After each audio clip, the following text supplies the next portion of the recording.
ଏବେ ଏବେ ରାସନ କାର୍ଡକୁ ନେଇ ସରକାରଙ୍କର ଆସିଲା ବହୁତ ହି ବଡ ନିୟମ। ଏହି ସବୁ କାରଣରୁ ଲୋକଙ୍କ ରାସନ କାର୍ଡ ହୋଇପାରେ ରଦ୍ଦ।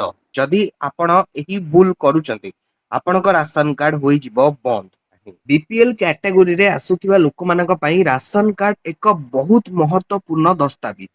ସରକାରଙ୍କ ଦ୍ୱାରା ଦିଆଯାଇଥିବା ଏହି ରାସନ କାର୍ଡରେ ଲୋକଙ୍କୁ ଶସ୍ତା ମୂଲ୍ୟରେ ରାସନ ଯୋଗାଇ ଦେଇଥାଏ। ତେବେ ଏହି ସୁବିଧା କେବଳ ଗରିବ ଶ୍ରେଣୀର ଲୋକମାନଙ୍କ ପାଇଁ ଆରମ୍ଭ କରାଯାଇଥିଲା। କିନ୍ତୁ ଅନେକ ଲୋକ ଯୋଉମାନେ ଅଯୋଗ୍ୟ ହେବେ, ଏହା ପରେ ବି ସେମାନେ ରାସନର ସୁବିଧା ବା ଲାଭ ଉଠାଉଛନ୍ତି। ଏହାକୁ ରୋକିବା ପାଇଁ ସରକାର ଆଣିଛନ୍ତି ଏକ ନୂଆ ନିୟମ।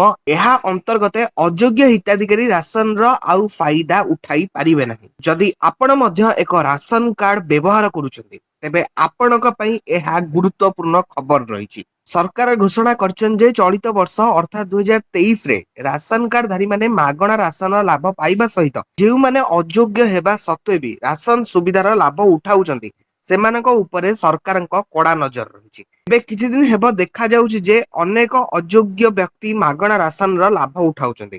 ଏହି ଲୋକମାନଙ୍କ ବିରୋଧରେ ବଡ କାର୍ଯ୍ୟାନୁଷ୍ଠାନ ଗ୍ରହଣ କରାଯିବ। ସରକାର ଏକଥା ଜଣାଇଛନ୍ତି, ଯଦି ଆପଣ ଜଣେ ଅଯୋଗ୍ୟ ହିତାଧିକାରୀ, ଆପଣ ରାସନ କାର୍ଡ ପାଇବା ପାଇଁ ଯୋଗ୍ୟ ନୁହଁ, ତାହେଲେ ଫେରାଇ ଦିଅନ୍ତୁ ଆପଣଙ୍କ ରାସନ କାର୍ଡ। ଅଯୋଗ୍ୟ ହିତାଧିକାରୀଙ୍କ ପାଇଁ ସରକାରଙ୍କର ଆସିଲା ବଡ ନିର୍ଦ୍ଦେଶ।